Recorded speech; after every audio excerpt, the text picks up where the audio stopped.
What can you tell me about the shooting in Brooklyn? The shooter's dead. Because you killed him. Obviously, you talked to the NYPD, so you know what happened. Surprisingly, you refused to answer any questions without your attorney present. Lucky for you, the waitress gave a statement exonerating you. And the detective in charge of the case, Fiona Harlan, advised her captain to kick you loose. And here you are. The NYPD is satisfied that you were acting out of self-defense. And as it happens, so am I. Because there is no way in hell you wanted a gunfight in the middle of a restaurant. No, I did not. So? Who chose to target Sonny in Brooklyn? Who even knew he'd be there? Detective Chase, thanks for joining us. Mr. DeMarco is just taking us through what happened. Yeah, I already explained. Well, tell us again. Well, it was a normal afternoon. There was a shipment of beans that came in this morning. They were offloaded. The workers were gone. Mrs. Corinthos stopped by to drop off some paperwork, and she brought Deb's grandmother, Gladys, with her. And Gladys started to wander off.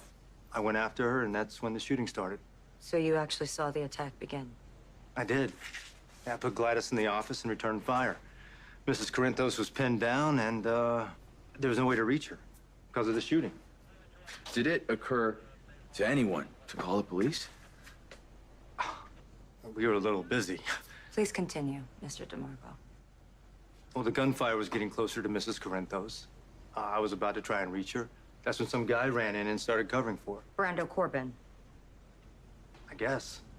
I didn't recognize him, so he must have been a professional because, you know, he covered for her and they made it to a secure location. And the gunman outside? They just kept shooting until they ran out of ammunition. Then they took off. That's it. That's it. They shoot up a warehouse, the property of a powerful alleged mob kingpin, and then they just leave.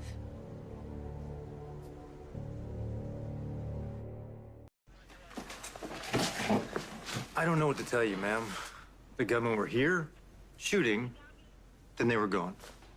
I see. Mr. DeMarco, you wouldn't mind retracing your steps with Detective Chase, would you?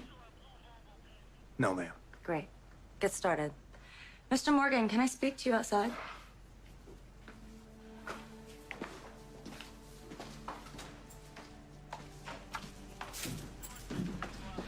Hypothetically speaking, if you were attacking a warehouse, would you just simply shoot until you ran out of ammunition and then just leave?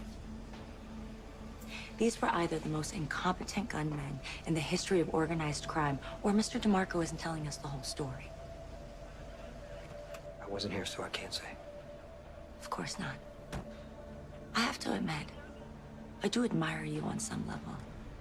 You have raised non-incrimination to an art form. Jordan, thought you could use a hand. Oh, you came to help? Of course. This has nothing to do with the fact that the shooting involved Sonny Corinthos? It has everything to do with it. I know from past experience how uncooperative Sonny and his associates can be. Yeah, tell me about it.